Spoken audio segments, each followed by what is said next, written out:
Sisters Royale from AlfaSystem was released last year in Japan.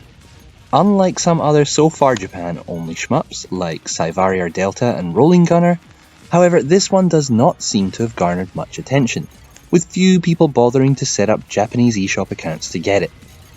But I feel like the game deserves a lot more attention, and in this review I'm both going to tell you why, and offer a quick guide to how to get the most from the title for anyone put off by the Japanese text in the game.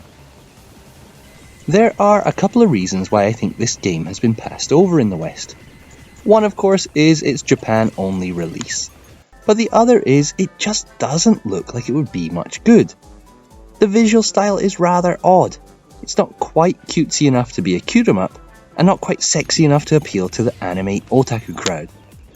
In some ways, the girls and their silly story about fighting over the affections of a mysterious boy seem to be designed to simultaneously repel those put off by creepy anime shit, while not doing enough to draw in those who love creepy anime shit.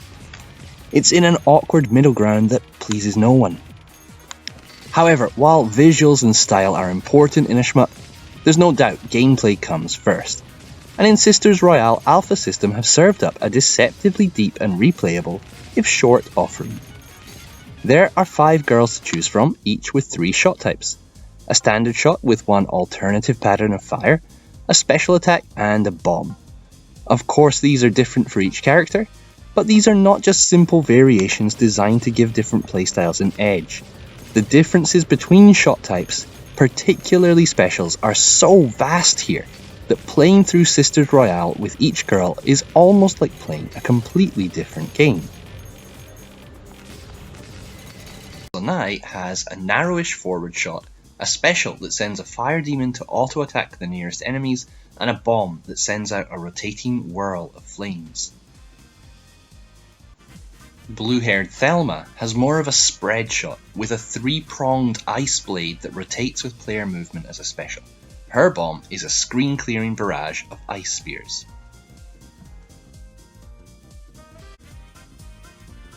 Short-haired AJ fires a V-shaped main shot with some homing capabilities and has a mid-range laser for a special, which can be aimed and then set to extend in any direction.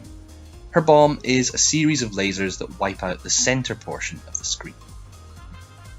Ginger Nuru has another spread shot, but with a proper homing feature, and her special sees 2 wind spirits rotating around her person.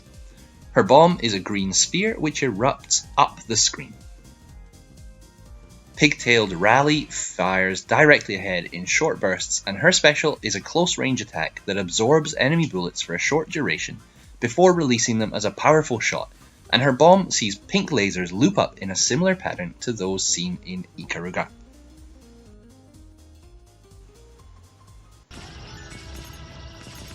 Some of these specials are really inventive. The ice blade rotates as you move, and getting it to windmill properly is difficult, but rewards you by dishing out some serious damage. AJ's laser adds a tactical wrinkle to the game with the way it fixes in one particular direction, and can be particularly effective once you start memorizing some of the stages. With such huge differences, the character you choose affects the game massively. Sonai's special is almost like an auto-attack, and you'll rarely use her shot for anything other than destroying environmental objects. It's close to an easy mode, whereas Rally's special can be powerful, but requires serious practice to get right, and is best left to experts. You might also have noticed each character has a second, usually red, shot, and this brings us to the game's tension mechanic, basically grazing. As well as, of course, giving you points bonuses. While in a grazing position, your standard shot receives a power boost. The distance within which you are considered to be grazing a bullet is rather generous, and it's easy to remain in this overdrive mode for prolonged periods of time. You receive a points multiplier too, and this can go up to ×8 if you survive long enough to get it there. There are also fairies hidden around each level, and these will double whatever your multiplier is, giving you the opportunity to ratchet things up to ×16, allowing for some mammoth scores. Mammoth scores, by the way, are something the game revels in, with a full playthrough netting you numbers in the billions. Originally, the game displayed this as one long, impossible to parse number, but fortunately a patch has put commas in there for easier reading. Racking up a big score is something that, along with the varied characters, is going to keep you coming back to this. And it's much needed because this game is short, even for a shmup. We have 5 stages and each one only lasts a minute or two before culminating in a boss fight against one of the other sisters, or weirdly a demonic version of yourself. Boss fights are the standout parts of each stage, but that's not to say the levels aren't fun themselves. They're short but sweet with different enemies for each stage, and rather interestingly some environmental hazards, like patches of ice or powerful fans to contend with. These don't, in all honesty, add too much, but they are at least an attempt at something a little bit different. Boss patterns can enter the bullet hell end of the scale, and patterns sometimes have a floaty movement to them, which makes them a little different to the standard. The game isn't particularly difficult on normal, but there is a hard mode and, of course, scoring to give you a challenge. Quick note on the leaderboards, one good thing and one bad. Bad thing is the lack of online. Good thing is that the game keeps your top score with each girl in each difficulty, giving you further incentive to experiment. In terms of presentation, Sisters Royale is a bit of a tough one to talk about. The style is not something I personally am a big fan of, however it does do a good job of providing the game with a consistent feeling, and one that I'm pretty sure is exactly what the developer was aiming for. Between each level there are text and image story progressions done in a humorous fashion, but you're probably going to want to just skip through those. Music can be a bit cheesy, but again it fits the style of the game.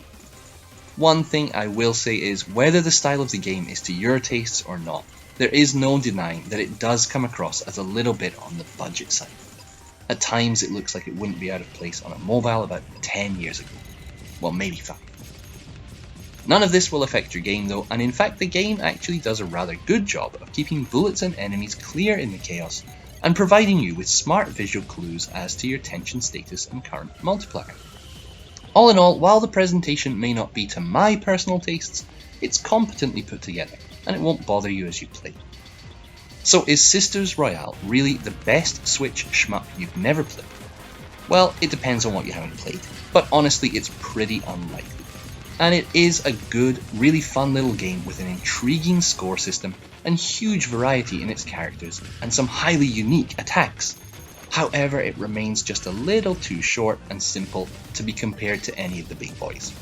It is though, if you ask me, well worth the effort of getting yourself a bit of Japanese eShop credit and downloading, and I'd rate it a perfectly respectable 7 out of 10.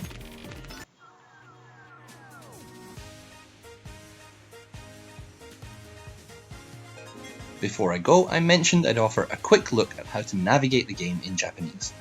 There are only a couple of things you're going to need to know. First is how to skip those story scenes.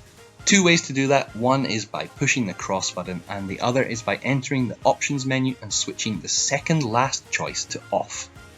The other things you may want to do are reconfigure the controls, which is the bottom option, or put the game into tate mode, which is the first option, with option B on the right being the one that you'll want to use with the flip grip. So that's it for Sisters Royale. Have you bothered to download it? Are you planning to? Let us know what you think, and I'll see you next time. Cheers.